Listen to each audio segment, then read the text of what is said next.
Hello bookworms! Today I'm going to be sharing my May wrap-up with you. I only managed to read 6 books in May, which isn't terrible, but it's definitely lower than I have been reading in previous months. There are a couple of reasons that this happened. The first one being that things are opening up in New York. I've been able to go and see a lot of family and take advantage of a lot of the things that I'm allowed to do again now that I'm fully vaccinated. So no complaints with the amount of reading that I did. I definitely enjoyed most of what I read, and I'm hoping that I'm gonna have a better reading month in June, but if I don't, I feel like July will be the month where I will read like a ton, because July is when I'm going to officially be going back to my office. I've actually had to go into my office a lot over the course of May and a couple days now in June too.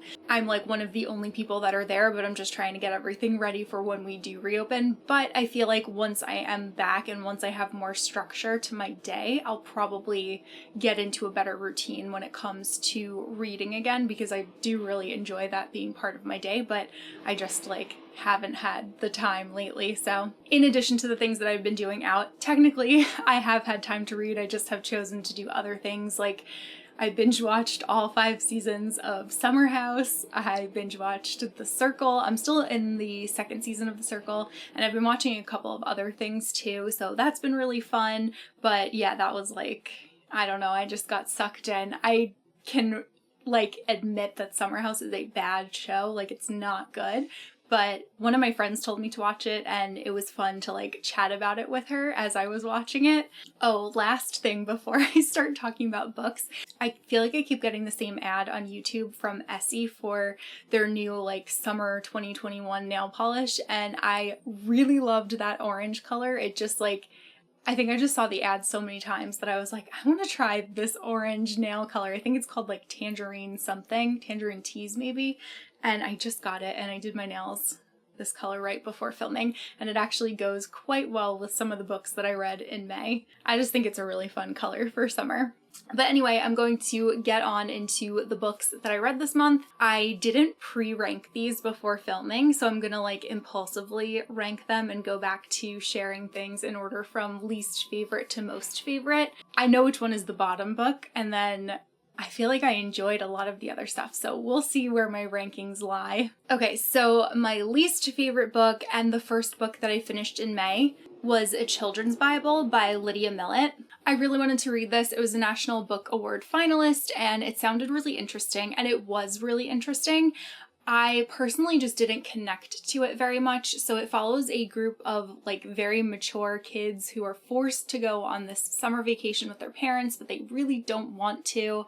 And there's this big storm that's coming, and then it kind of turns into like a post-apocalyptic type world, and the kids decide to like leave the parents and start their own like little civilization, I guess. It's kind of a little bit like Lord of the Flies-esque, and it was really interesting. It was really well written, but there were a lot of characters, and for me, there was a huge disconnect from any of the characters. So like I never felt like I really got to know any of them, which was definitely intentional. Like this wasn't written to be a character-driven novel. It's more of a commentary on society and the social issues that we have and who's to blame for the way that the environment is now. And I thought that it was really smart and really entertaining. I just never fully like had that feeling where I was like, this is great. Like I can objectively tell you that it is a really great book, but I didn't enjoy it as much as I expected to. One of the kids in this book interprets the Bible in a really interesting way, and I really liked that. It gave me a lot to think about personally, and I thought that there were a lot of facets of the story that were very timely and very well executed. But again, I just couldn't like forge a connection with any of the characters, which is something that I need to do in order to like a book. I didn't dislike it, I just felt removed from the story, and I ended up giving this one 3 stars. Next, I finished reading People We Meet on Vacation by Emily Henry. I'd been so excited for this one because I really loved beach read just like everyone else who read it. Pretty much. There were a couple of people who didn't like it, obviously, but the vast majority of people tended to love that book, so I was expecting to love this book too. Unfortunately, I don't think I connected with this story as much as I did with Beach Read. I still really enjoyed it. I loved the dialogue. I thought the dialogue was really witty. I love the friendship between Poppy and Alex. I did really like seeing the progression of their relationship, but I didn't love, I feel like I didn't love the structure of the story. I didn't love being in the present and then going to the past, like with all of the flashbacks. Okay, so funny thing. I was watching Mary Inez from My Name is Mary Inez's recent wrap-up of books that she read, and she talked about this book, and she talked about how she wishes that it would have been a linear story instead of the flashbacks, and I was like, oh my god, like, I think that's what it was for me too, because I was really enjoying it, and I kept being like, I can't put into words what it is that's not working for me. And while like I am really enjoying the writing style and the characters and everything, I just couldn't figure out like what it was that wasn't working until I watched her review, and I was like, you nailed it. Like, that's exactly the same issue that I had with it. So I liked it a lot. I thought that it was a lot of fun. Isn't my favorite of her books, though I did enjoy a lot of it, and it also really made me want to travel again. Don't feel comfortable doing that yet unless it's like locally on trains. I don't think I'm going to be on a plane for like a while. I didn't really like planes to begin with even before everything, so definitely not going to be on a plane for as long as possible. Yeah, I liked it, didn't love it. I gave it 3.5 stars. Then I finally read The Southern Book Club's Guide to Slaying Vampires by Grady Hendrix. This is a book that I've been meaning to read since last year when it came out. I had been so excited for it, and I just like didn't really read many thrillers last year. I think it was probably because I was like feeling anxious enough about everything going on in the world and everything going on in my personal life that I like couldn't handle something that would make me anxious as entertainment too. But I've been reading a lot more thrillers lately, and I've really been enjoying them, and I'm so glad that I finally got to this one. This one follows a mom in the suburbs, and there is like a stranger that kind of moves in on their block, and she kind of follows him and kind of determines that maybe this guy is a vampire. So she convinces her book club that this man is dangerous, and then all of the suburban moms kind of team up together to try to take down this vampire. There's definitely like a rocky road in getting there, and obviously it's kind of challenging to convince people that this person is a vampire, but I really loved it. I loved the suburban mom element. I found it to be so entertaining, and it just made me like think about my mom, because the mom in this book is like pretty much willing to do anything to protect her kids, and my mom was definitely that way. So I just really liked it. I thought that it was really well done. The dad element was definitely different from my dad, thankfully. The dads in this book like didn't really take the moms seriously. It takes place in the 90s too, so it's in the South, so it was a little bit less progressive at that point in time than things are now. Not that things are like amazing now, but they're definitely better now. But I just thought that it was really fun. There were a couple of scenes in here that were like just flat out disgusting and really tough to read, but I liked the story a lot. I didn't find it to be very horrific, even though it's considered to be, I think it's more of a horror book than a thriller book, but I just really enjoyed it, and I ended up giving this one 4 stars. Then I read Dial A for Aunties by Jessie Q. Sutanto, and I loved this book. It was so wildly entertaining. I've talked about this one a couple of times in past videos. It was one of my most anticipated books. It was one of the books on my May TBR that I read, and it's so funny. I thought that it was going to be more of a romance book, but it's really not. It's really more of like, I mean, there is like a romance, but it's just not the focus. The focus is more like the antics within the family. It follows a girl named Madeline and her mom and her three aunts, and all of them run a wedding business together. And basically what happens is her mom impersonates her on a dating website, sets her up on this blind date, and when she gets there, she is not really like vibing with this guy, so she is ready to leave. And through a series of ridiculous events, she accidentally ends up killing her blind date. So she ends up enlisting the help of her mom and her aunts, and their wedding company has the biggest job that they've ever had the next day on this island.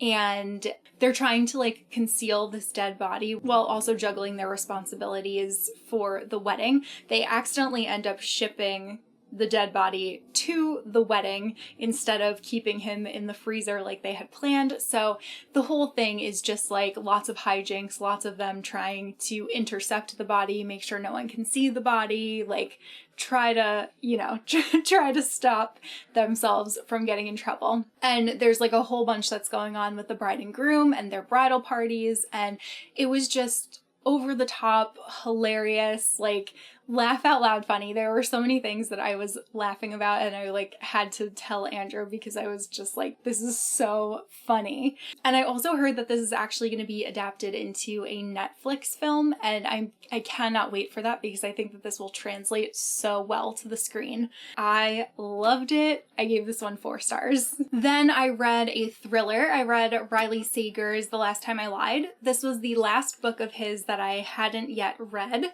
so now I just have to wait until Survive the Night comes out, and then I will have read all of the books that he's written so far, and I'm kind of sad that I won't have anything else of his to read. This book follows a girl named Emma who went to a sleepaway camp when she was younger, and the 3 girls that she bunked with all disappeared, but there's something about that night that she might be lying about or like hasn't totally confronted yet, and she's been haunted by the disappearance of these 3 girls, her 3 friends, like for her entire life. She grows up to become an artist, and she finds herself constantly painting these 3 girls but hiding them behind other things.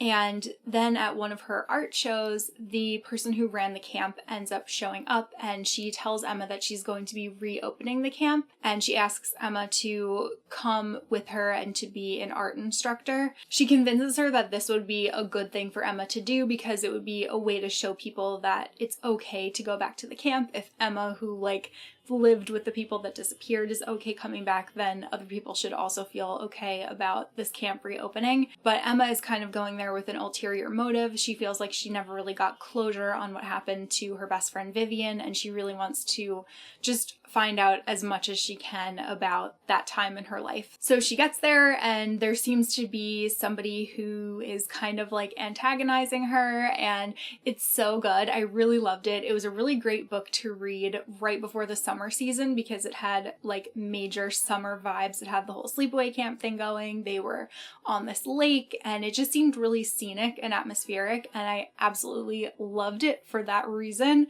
And then on top of that, I thought that the story was excellent, really well crafted. I really liked the way that things wrapped up. I had a hunch early on about something, and I was like partially right about it, but not fully right. So that felt pretty good, but I just thought this played out so perfectly. I loved it, and I'm definitely going to be thinking about this one for a long time, and I gave this one 4.5 stars. And then lastly, and my most favorite book of the month, is The Anthropocene Reviewed by John Green. This is John Green's first nonfiction book, and I absolutely loved it. I have been watching Vlogbrothers videos like for years, and I love John's unique perspective on things and just the way that he like vocalizes his feelings.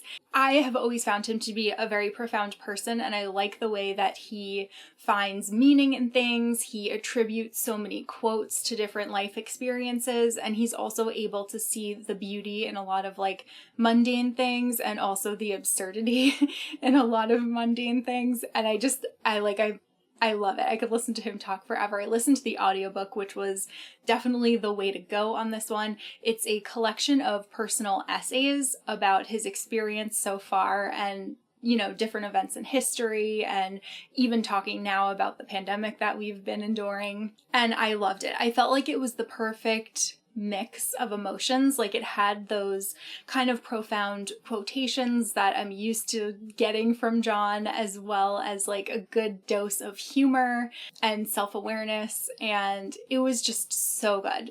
Let me see what some of my favorite chapters were.